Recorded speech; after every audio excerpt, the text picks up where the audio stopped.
Assalamualaikum warahmatullahi wabarakatuh.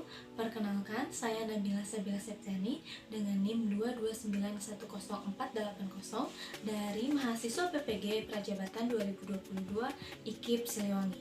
Di sini saya akan memaparkan sebuah laporan dari kegiatan yang ada pada Design Thinking mengenai fase Define, fase Empathize, dan fase Ideate.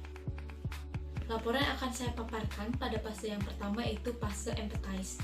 Berikut inilah laporannya. Pada fase ini, saya melakukan kegiatan untuk menggali dan mencari informasi mengenai kebutuhan peserta didik. Yang menjadi sasaran kami yaitu peserta didik kelas 4 sekolah dasar. Di sini kami melakukan sebuah wawancara dengan pedoman wawancara sebagai berikut ini. Pedoman wawancara yang telah kami buat yaitu mengenai perkenalan dan gambaran proyek, dilanjut dengan pertanyaan ringan, pertanyaan kunci, dan penutup serta ucapan terima kasih.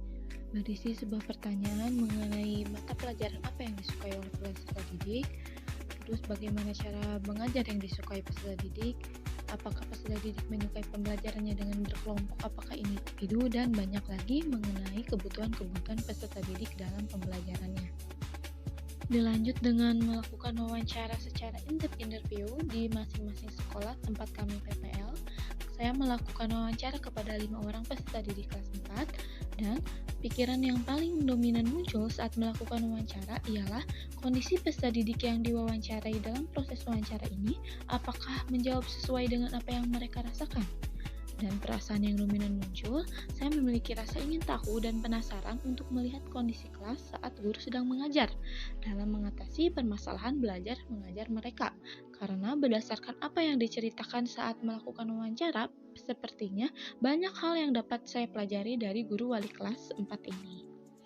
Dan hal baru yang saya temui adalah ternyata setiap peserta didik ini memiliki keberagaman minat dan gaya belajar yang berbeda-beda.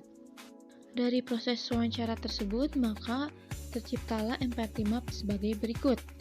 Saya dapat melihat, merasakan, mendengar, merasakan keuntungan dan kesulitan, dan dibuatlah pada mind map seperti berikut.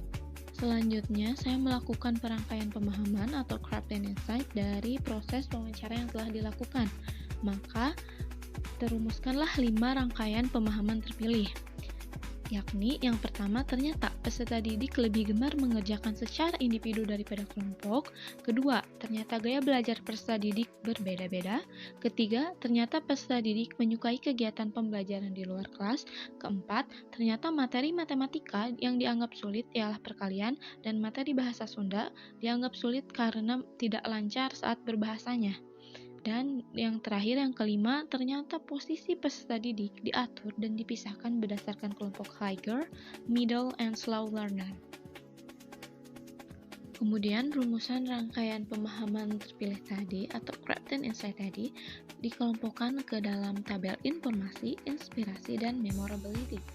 Pada proses kegiatan wawancara tadi, maka diperoleh sebuah informasi bahwa peserta didik tidak menyukai kegiatan berkelompok dan cara mengajar guru membedakan posisi duduk dengan higher, middle, and slow learner, dan kemudian peserta didik tidak menyukai pembelajaran bahasa Sunda karena kesulitan dalam berbahasa dan tidak menyukai materi perkalian pada pembelajaran matematika. Maka dirumuskanlah sebuah inspirasi pembelajaran. Yang pertama, pembelajarannya harus menunjukkan pentingnya kegiatan bekerja secara berkelompok. Kemudian pembelajarannya juga harus melakukan kegiatan yang memungkinkan posisi duduknya berbaur. Dan pembelajaran dengan memperlihatkan cara pelafalan menggunakan bahasa Sunda serta menggunakan media yang membantu dalam materi perkalian dalam pembelajaran matematika.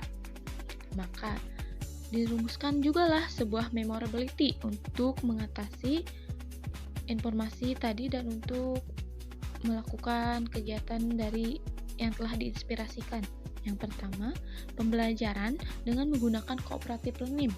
Karena di sini pembelajaran bisa dilakukan secara berkelompok. Kemudian pembelajaran dengan metode jigsaw. Pembelajaran dengan metode jigsaw ini bisa melakukan kegiatan yang memungkinkan peserta didik untuk berbaur baik bersama teman-teman yang high girls, middle maupun slow learner. Kemudian, materi bahasa Sunda disajikan dengan video atau dengan menunjukkan dongeng-dongeng yang memperhatikan penggunaan bahasa Sunda dalam kehidupan sehari-hari. Dan untuk materi matematika bisa dibuat sebuah media yang bisa digunakannya.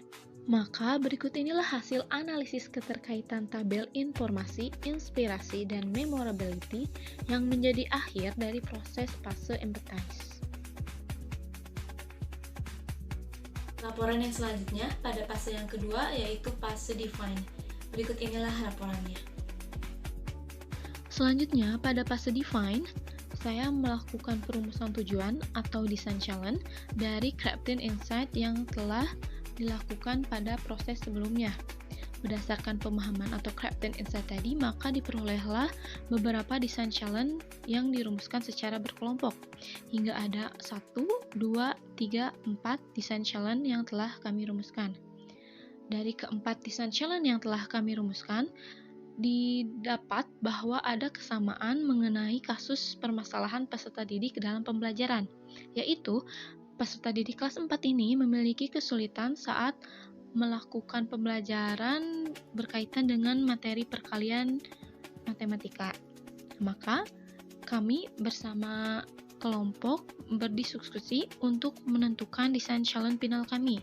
Hingga diperoleh desain challenge final kami ialah bagaimana kita menyampaikan cara-cara yang mudah, efektif, dan menarik dalam menghitung perkalian agar peserta didik kelas 4 dapat memahami materi tersebut dengan baik. Menuju fase terakhir pada laporan ini yaitu fase ideat. Berikut inilah laporannya. Setelah melakukan serangkaian pada fase define, dilanjutkan pada fase ideat. Di sini saya bersama teman kelompok melakukan kegiatan untuk mengeksplor ide-ide yang dapat dijadikan sebagai solusi dalam pemecahan masalah dan kebutuhan peserta didik. Maka pada proses ini kami menuangkan ide-ide yang berkaitan dengan desain challenge pada fase sebelumnya. Begitulah laporan yang saya lakukan berkaitan dengan serangkaian proses kegiatan selama pada fase empathize, define, hingga ideat ini. Sekian yang dapat saya sampaikan. Terima kasih. Itulah laporan yang bisa saya sampaikan dari fase-fase tersebut. Sekian dan terima kasih. Wassalamualaikum warahmatullahi wabarakatuh.